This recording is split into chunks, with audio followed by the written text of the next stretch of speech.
de 7 anos para cima, que é o que temos hoje, né? De 7 anos para cima. Aquela melação, vamos usar esse linguajar, é a mesma de antes? Não é, gente. Não é. Para a gente querer ser romântico, depois a gente precisa se esforçar, o que antes era natural. Agora eu preciso ver que existe a necessidade de melhorar e procurar me esforçar para melhorar. Porque naturalmente vai se perdendo, e se nós não cultivarmos esse relacionamento, vai se perdendo até que aquele romântico vai ficando chucro, e a família se destrói no meio do caminho. O que eu estou querendo dizer não é encontro de casais hoje, embora seja intitulado culto da família de domingo. O que eu estou querendo dizer é que com Deus é a mesma coisa. Ele nos encontra, nós entendemos a graça dele, aí nós queremos nos envolver, nós queremos trabalhar para ele. Tem um hino da harpa que me veio à memória aqui: eu quero trabalhar para meu Senhor, levando a palavra com amor. Quero eu cantar e orar, e ocupado eu quero estar, sim, na vinha do Senhor. Quem conhece? Tem uns irmãos da harpa, eu ia puxar, fiquei com medo de cantar sozinho, vocês nem iam me deixar cantar sozinho. E aí o hino continua, que é a estrofe: trabalhai e orai, na seara e na vinha do Senhor. Meu desejo é orar, e ocupado eu quero estar, sim, na vinha do Senhor. Verdade é que nós somos ocupados, isso é fato. A agenda de todo mundo é cheia de alguma coisa. A nossa agenda, ela se enche. A grande questão é na vinha do Senhor? Ou é dos nossos próprios interesses? Como nós temos cultivado essa relação? A primeira igreja que o Senhor vem falando com João, quando ele está na ilha de Patmos. Eu não quero entrar em tantos detalhes hoje não, eu quero ser muito simples, muito direto. Mas é a igreja de Éfeso, uma igreja que grandes líderes da Bíblia passaram por ela. Como assim, pastor? Uma igreja que o próprio João teve seu período. Paulo passou por ela, Timóteo passou por ela, Tíquico passou por ela. Grandes nomes da Bíblia, não é grandes nomes de hoje, é grandes nomes da Bíblia, que a Bíblia nos faz entender que eram grandes homens, passaram por ela. Aí Deus um tempo chega e fala, manda uma carta para essa igreja, e fala para essa igreja assim, eu sou o Senhor, assim diz aquele quem? Que conserva na sua mão direita 7 estrelas. As estrelas, quando você vai ler o capítulo 1, ela explica que as estrelas os líderes eclesiásticos da igreja, hoje para nós os pastores. Ele está falando assim, diz aquele que tem na mão as 7 estrelas. Deus está falando, obrigado pastor. Ele está falando aquele que tem o controle. O pastor está aí, mas é ele que coloca, ele tira, ele mexe, ele faz. Porque o pastor está aí, mas não manda, é Deus que manda, e o pastor está servindo a Deus. Então assim diz aquele que tem na palma da sua mão as 7 estrelas, e que anda no meio dos candelabros de ouro. Candelabro, se fosse hoje talvez escrito, viria que anda no meio das lâmpadas, porque servia para iluminar na época. E quando você vai ver o capítulo 1, você vai entender que o candelabro fala das igrejas também, símbolo das igrejas, as estrelas, os pastores, o candelabro, as igrejas. E quem está com os pastores na mão e que anda pelo meio da igreja é Deus. Pronto, entendemos aqui a analogia. Ele começa a falar, estas coisas diz aquele que conserva na mão direita as 7 estrelas e que anda no meio dos 7 candelabros de ouro. Conheço as obras que você realiza. Eu vejo o seu trabalho. Conheço tanto que ele começa a detalhar. Olha, vocês fazem isso, Vocês são esforçados, Conheço as obras que você realiza, tanto o seu esforço como a sua perseverança. Imagina Deus sentado com a gente numa reunião ministerial hoje. Imagina Deus, imagina que nós estamos numa reunião com Deus hoje, e não é imaginar apenas, é real. Entenda que você veio para uma reunião e não é com o pastor, é Deus falando conosco. E Deus fala aí, ó, senta na cadeira que eu vou conversar com você, para a gente melhorar nosso serviço ministerial, para a gente alinhar, para a gente se acertar. Então faz o seguinte, ó, senta aí, vamos conversar. E aí Deus começa a falar, ó, sou eu, Deus, que estou falando, tá? Tenho o controle de tudo na mão, tanto dos líderes quanto da própria igreja. E ó, eu conheço as tuas obras. Eu sei que você é uma pessoa esforçada. A gente fala, opa, Deus está me chamando de esforçado. E a gente olha e fala, realmente eu sou mesmo. Vem com falsa modéstia para mim, não. Não, realmente eu sou esforçado. Perseverante, ó, eu sei a sua perseverança. A gente ouvindo isso de Deus, Deus não mente. E se Deus decidiu falar isso para mim, ótimo, olha, Deus percebeu que eu sou perseverante. Sabe por quê? Porque se eu não fosse perseverante, eu já tinha desviado.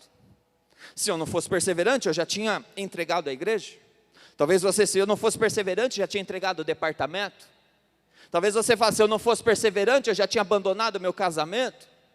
Talvez o filho fala, se eu não fosse perseverante, eu já tinha abandonado meus pais, tinha ido morar sozinho. Talvez você pode olhar, se eu não fosse perseverante, eu já tinha metido o pé no meu serviço, não sei. Se eu não fosse perseverante, eu já tinha abandonado o departamento, a obra, que departamento não, departamento fala de dentro da quatro paredes, mas a obra, aquilo que Deus colocou dentro de você, o chamado dele para a sua vida, que vai além de quatro paredes e cultos dentro da igreja. Se eu não fosse perseverante, já tinha abandonado. Quantos de nós olhamos e falamos, não, realmente sou perseverante. Poxa, mas ouvir isso de Deus é bom, é ou não é?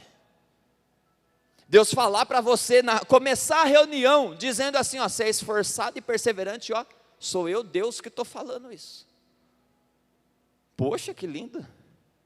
Obrigado, Deus. Sabe aquelas palavras? Não, estamos juntos, conta comigo. Se precisar de alguém, ó, lembra de mim, tá? Estou aqui à disposição. Aí Deus continua. Sei que você não pode suportar os maus, e repousa à prova os que se declaram apóstolos e não são, e descobriu que são mentirosos. Aí Deus continua, falou, ó, vocês são esforçados, perseverantes, e tentaram te enganar, e vocês têm conhecimento suficiente para não serem enganados, que vocês reprovaram aqueles que vieram tentando enganar. Pregar um evangelho que não é o evangelho, uma heresia, que não, vocês deram conta do recado. Poxa, ouvi isso do próprio Deus, Dri.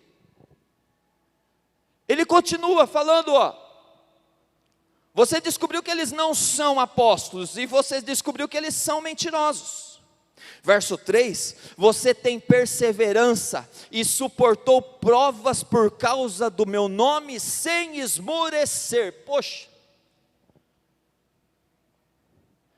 vindo de Deus, uma coisa é o líder, outra coisa é o próprio Deus que não mente, que não precisa jogar com a gente, que não precisa de jogadinha, não, ele falou é verdade, e aí ele fala tudo isso, ó, vocês suportaram, ó, vocês têm perseverança, e suportou provas por causa do meu nome, ou seja, vocês foram pregar sobre mim, foram perseguidos por causa disso, e vocês mesmo sendo perseguidos, continuaram firmes.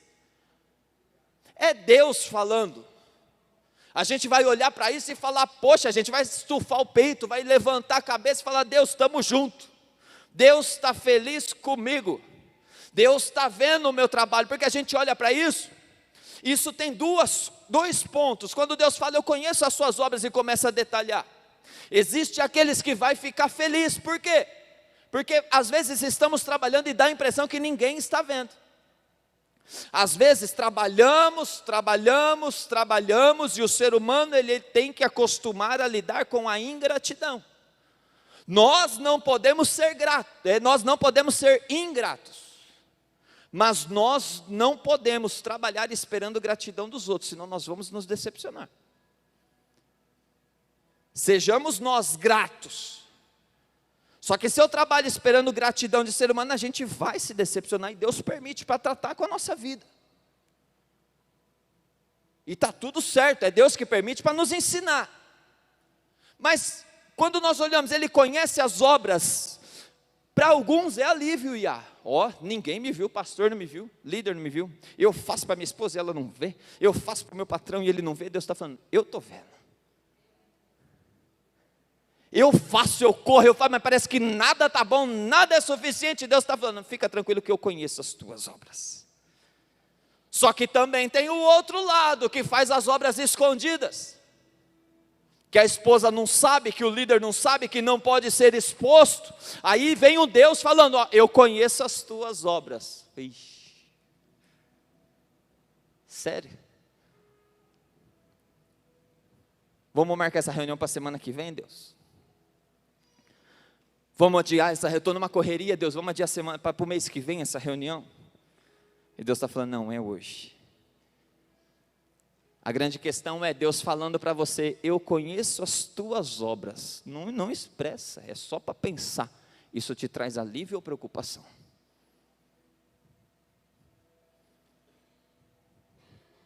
Examine-se, pois, o homem a si mesmo. Ele começa a falar, os trabalhos e da igreja aqui eram boas obras. Só que aí ele começa a falar um monte de característica boa. E no meio da reunião tem que dar uma pontuação. Vamos dar uma pontuadinha aqui, só para a gente melhorar aqui e continuar a caminhada bem.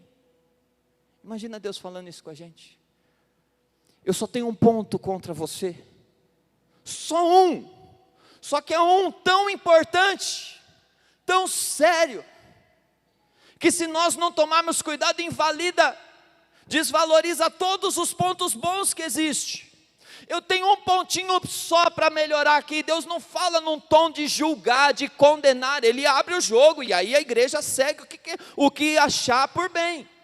Mas ele fala, eu tenho um ponto contra você.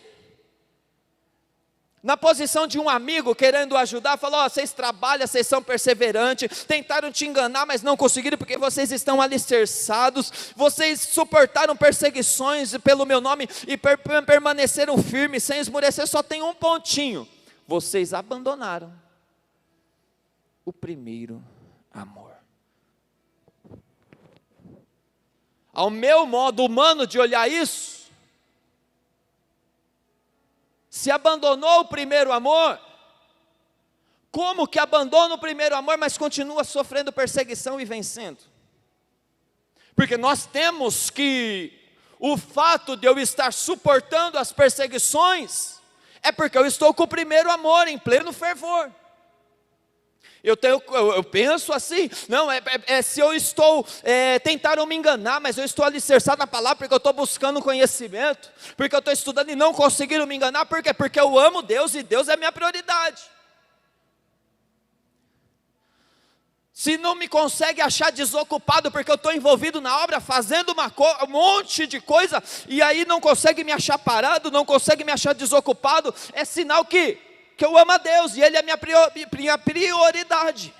E Deus está falando, olha, essa igreja é linda, trabalha bem demais, suporta provações, suporta perseguições, conhece a palavra e procura viver a palavra que conhece, porque não aceita pessoas virem enganar, vocês reprova, manda embora, mas mesmo assim, deixou o primeiro amor lá para trás.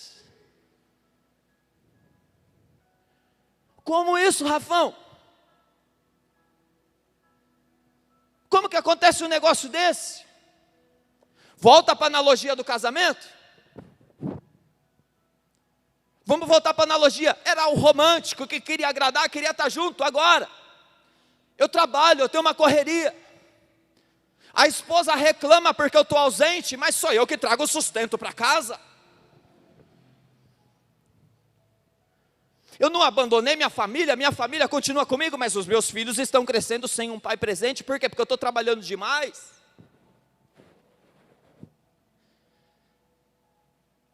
Não é uma palavra intencional minha sobre casais, mas está virando no final das contas. Mas isso é sobre a nossa vida com Deus, que muitas vezes estamos trabalhando, e não adianta trabalhar deixando o primeiro amor de lado. A preocupação que nós temos que olhar para a nossa vida é, O que está me motivando a estar na igreja? Eu falei na quinta-feira aqui, e isso ditou minha oração durante toda essa semana, na semana de oração que tivemos aqui na igreja de manhã. A preocupação que eu tenho comigo, e que eu vejo o evangelho não, os crentes de hoje em dia, fase diferente, e a gente aceita muito que as fases mudam. Uma época é fervoroso, é feliz, outra época, não, ninguém quer saber de nada, eu quero as minhas prioridades primeiro, e eu acho que para eu conseguir conciliar minhas prioridades com Deus é suficiente. E aí a minha oração foi ditada, falei, Deus, parece que nós hoje, e eu não estou falando de OBPC industrial, eu estou falando de um modo geral, tá? Parece que nós, e me incluindo, parece que nós hoje, nós estamos preocupados em fazer o mínimo necessário. O mínimo necessário para ser aceito por Deus. A partir dali, ó, isso me dá salvação? Dá. Então a partir daqui eu vou continuar correndo atrás das minhas próprias vontades. Mas parece que eu vou fazer aquilo que eu falei na quinta-feira aqui, muitas vezes no treino nós costumamos falar isso. Pessoas que têm um foco lá na frente, ou emagrecer, ou atletas, ou tem dias que acorda empolgado para treinar, quer fazer, quer voar, quer correr, quer levantar peso, quer fazer tudo. Mas tem dia que levanta naquela linhaca, não quer. Aí, geralmente a frase que diz é, tem dias que eu vou porque eu quero, mas tem dias que eu vou pela disciplina, porque eu tenho que ir, eu sei que tenho que ir, mesmo sem eu querer, eu tenho que ir. A vida com Deus é assim, eu sempre falo, muitas vezes nós não queremos orar e precisamos orar. Muitas vezes nós não queremos vir à igreja, mas nós sabemos que esse é o nosso alimento. A preocupação minha é o quê? Parece que está virando normal no nosso meio hoje, o não querer e vir se arrastando a vida toda, o tempo todo. Para eu me envolver e fazer alguma coisa, a minha vida pessoal, os meus próprios interesses tem que estar tudo andando bonitinho. Sobrou um tempo, aí eu me envolvo. Para eu poder fazer alguma coisa para Deus, não, a minha vontade é essa, então a minha vontade está alinhada, ó, esse ano eu vou precisar abrir mão de tudo, por quê? Porque eu tenho meus interesses, e aí na hora que eu alinhar meus interesses, eu pego o que sobra e ofereço a Deus. Aí nós temos a agenda cheia, e primeiro amor lá para trás.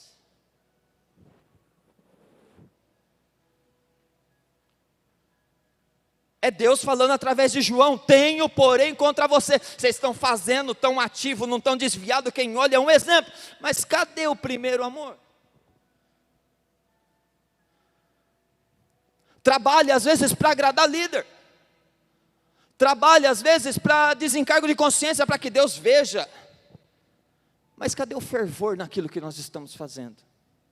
E me entenda, eu não estou falando de serviço na igreja, pelo amor de Deus, é lógico que isso também entra, mas eu falo porque às vezes a pessoa pode pensar, pastor está reclamando, não, os departamentos estão andando tudo muito lindo, mas essa é a preocupação, porque na igreja de Éfeso também estava, e Deus falou que estava. Agora o pessoal, o interior de cada um, é hora de nós nos autoavaliarmos e ver o que está me movendo a trabalhar para Deus.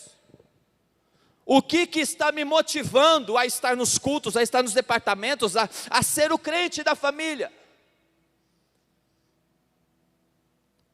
O que está nos movendo para isso? Sabe por quê? Porque Deus valoriza mais o nosso amor do que a nossa performance religiosa. Performance religiosa agrada as pessoas, aquele trabalha, aquele está todo dia envolvido. Eu ouço muito isso, pastor, eu passo na frente da igreja direto, eu vejo o seu carro lá. Para mim, humanamente falando, o pessoal está vendo que eu estou trabalhando. E para Deus? Está todo dia dentro da igreja, esse é crente, para nós, e para Deus? O que está movendo? O que tem nos movido? Para refletir nisso, porque senão nós podemos estar no nosso relacionamento com Deus, como muitos casais que nós temos cuidado, acha que porque trabalha e põe um sustento, ou ao contrário, a mulher acha que porque a casa está limpa e está sempre a comida na hora certa, é suficiente, precisa de mais nada. Quem reclama, reclama de barriga cheia. A minha pergunta é, vai falar que Deus está reclamando de barriga cheia agora?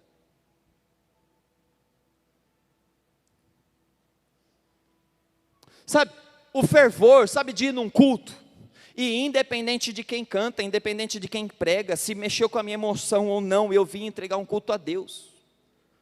Porque o meu culto a Deus é independente de quem vai daqui de cima. Se eu dependo daqui de cima, do pregador, se eu dependo do ministério de louvor, se eu dependo de quem está apresentando, para eu poder me entregar a Deus aí embaixo, significa que o meu culto está apenas pautado na emoção. Eu preciso que alguém me emocione. Eu preciso que alguém que estude sobre mexer nas emoções, e aí fale comigo. E aí na hora que a igreja não tem alguém que mexe nas emoções, eu vou procurar uma igreja que alguém sabe mexer nas emoções. E aí eu choro no culto. Aí eu aguento ficar 3 horas no culto. Por quê? Porque aprendeu a mexer nas emoções. Porque na verdade quem faz o culto para Deus é individual. Qual que é a expectativa que nós temos quando saímos na nossa casa? Eu lembro do Deltão pregando aqui. Fala, não, vou começar a tomar banho. Aí põe o corinho no rádio. Aí começa e vai glorificando a expectativa. Porque o culto não é aqui na hora que nós sentamos. O culto não começa na hora que solta a vinheta, porque apaga as luzes e que acaba a vinheta e o louvor começa. O culto é a nossa vida. A grande questão é, nós estamos presentes no departamento, nós estamos presentes no culto, mas aquilo que mostra para Deus que é o nosso primeiro amor, que é o nosso principal, que Ele é nossa prioridade, não, nós trocamos por serviço. Aí Deus dá uma dica, verso 5, lembre-se pois, de onde você caiu. Eu falei no começo, uma igreja com todas essas qualidades e Deus considerando uma igreja caída. Só que como eu disse que Ele não veio para condenar, Ele veio para dar oportunidade, Ele fala, lembra? Fecha seus olhos, sentado mesmo. Fecha seus olhos. Autoanálise, como que está a sua vida espiritual hoje? Pastor, está bem. Aí eu te pergunto, está no auge? Quando você volta para lembrar toda a sua trajetória cristã, hoje você está vivendo o auge da sua trajetória cristã? Ou está longe? Aí, continua com os olhos fechados. Se você está vivendo o auge, glória a Deus por isso, porque eu creio que tem pessoas que estão. Mas eu creio também que muitos podem olhar e falar, não, meu auge foi em tal ano, quando eu me batizei. Meu auge foi em tal ano, quando eu fazia isso, quando eu fazia aquilo. A palavra do Senhor hoje te traz um exercício e fala, lembra-te pois de onde caíste. Traz a memória. Foi um pastor que me decepcionou, pastor, então eu abandonei e fiquei meio com o pé atrás em tudo. Foi minha família, meu casamento que não deu certo, pastor, e eu era firme e eu achava que ia dar certo e não deu, lembra? Foi uma decepção, pastor, foi uma fraqueza da minha carne, pastor, e depois eu não consegui mais me levantar. E talvez pessoas, continue com os olhos fechados, eu estou te estimulando a pensar. Talvez pessoas vão falar, não, eu não sei quando foi, pastor, eu não sei, foi acontecendo devagar, fui me esfriando, e hoje eu sou crente, mas eu estou longe do auge. A palavra do Senhor fala hoje, lembra-te de onde caíste. Lembra quando foi que começou a andar para trás ministerialmente falando, mesmo continuando dentro de uma igreja, mesmo continuando dentro de um departamento. Lembra, o primeiro passo para um conserto é lembrar, é dar nomes, que depois nós vamos orar. Então comece a trazer à memória aí o que você vai precisar orar, falar, Deus, eu me decepcionei com fulano por causa daquela atitude, e eu me arrependo. Deus, eu me decepcionei por causa disso. Deus, olha, eu me decepcionei porque eu achei que eu ia ter vitória de tanto que eu estava, e não tive vitória, Deus, foi uma derrota, e aquilo me esfriou, aquilo me baqueou, e eu não consegui mais ser o mesmo. Vai trazendo a memória, Deus, eu criei tanta expectativa, e minha expectativa foi frustrada tanto que eu não consegui mais ser o mesmo, e eu continuo, eu me arrasto, eu tento, eu me esforço, e Deus está falando para eu vejo o seu esforço, está na palavra, eu vejo que você tem se esforçado, eu vejo que você é resiliente, tanto que você continua ainda nos caminhos do Senhor. Traz a memória para nós orarmos daqui a pouco. Trazendo a memória, ele fala, olha, lembre-se de onde você caiu, arrependa-se, porque nós podemos trazer a memória, e na memória não é para culpar um terceiro, não, porque nada pode nos afastar do amor de Deus, nada pode nos afastar do amor de Deus, nada. O diabo levanta, usa pessoas, cria circunstâncias, mas nada é justificativa para nos afastar do amor de Deus. Então se você lembrou isso, trouxe à tona alguma mágoa que você teve com alguém, é noite de arrependimento. É noite de arrependimento, não é a pessoa que Deus permitiu situações para tratar você, mas é noite de arrependimento, é lembrar da onde parou de praticar as primeiras obras, está trabalhando, continua trabalhando, mas não está com o mesmo fervor de antes, continua servindo, mas não está com o mesmo fervor de antes, continua servindo, mas tem se arrastado, não tem mais aquela força, não sente mais aquela energia espiritual, vamos assim dizer, como antes. O Senhor coloca, o Espírito Santo coloca na sua memória agora, aonde foi que mudou toda essa caminhada, que mudou todas essas coisas, porque Ele quer trazer você para uma restauração. Então traga a memória, e nós vamos orar, daqui a pouco nós vamos nos arrepender. E ali ele continua falando, e volte à prática das primeiras obras. É noite de colocar a mão no arado novamente. O que foi que te paralisou? A gente sempre fala o que foi que te paralisou, não interessa. Hoje o Senhor nos direciona a trazer à memória o que paralisou, porque não pode ficar para trás. Tem coisas na nossa vida que precisam ser resolvidas.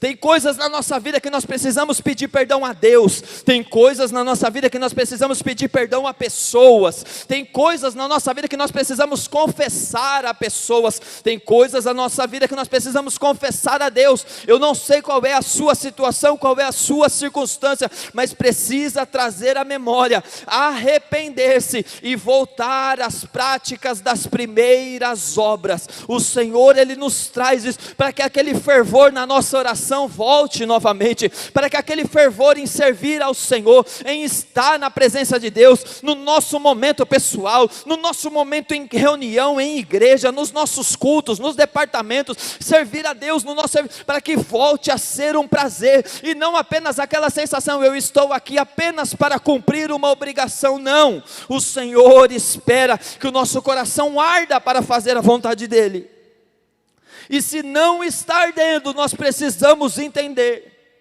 que tem coisas na nossa vida que precisa ser mudada. Examine-se, pois, o homem a si mesmo. É tempo de nós voltarmos ao fervor. É tempo de nós voltarmos ao fervor. Ele continua aqui falando, se você não se arrepender, eu tirarei o seu candelabro do lugar dele. Nós falamos lá do candelabro simbolizar a igreja.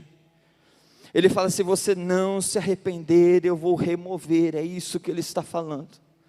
Mas aí ele continua dizendo, mas você tem a seu favor que o fato de que odeia as obras dos nicolaítas, a qual eu também odeio. Quem tem ouvidos ouça o que o Espírito diz às igrejas. Ao vencedor darei o direito de se alimentar da árvore da vida. No verso 5, a parte B, ele fala, se você não se arrepender, eu virei até você e tirarei o seu candelabro do lugar dele. Mas no verso 7 ele fala, quem tem ouvidos ouça o que o Espírito diz às igrejas. Ao vencedor darei direito de se alimentar da árvore da vida, que se encontra no paraíso de Deus. A nossa luta aqui, ela é travada, o diabo luta, o diabo se levanta, mas aquele que vencer, aquele que suportar, aquele que conseguir viver a prática do primeiro amor, ele vai comer do fruto da vida. O que ele está falando? Vai para o céu. O que ele está falando? Será salvo, será alcançado e agraciado por Jesus. Mas o que a palavra nos fala hoje é, precisa voltar à prática do primeiro amor. Olha aqui para mim. E eu encerro.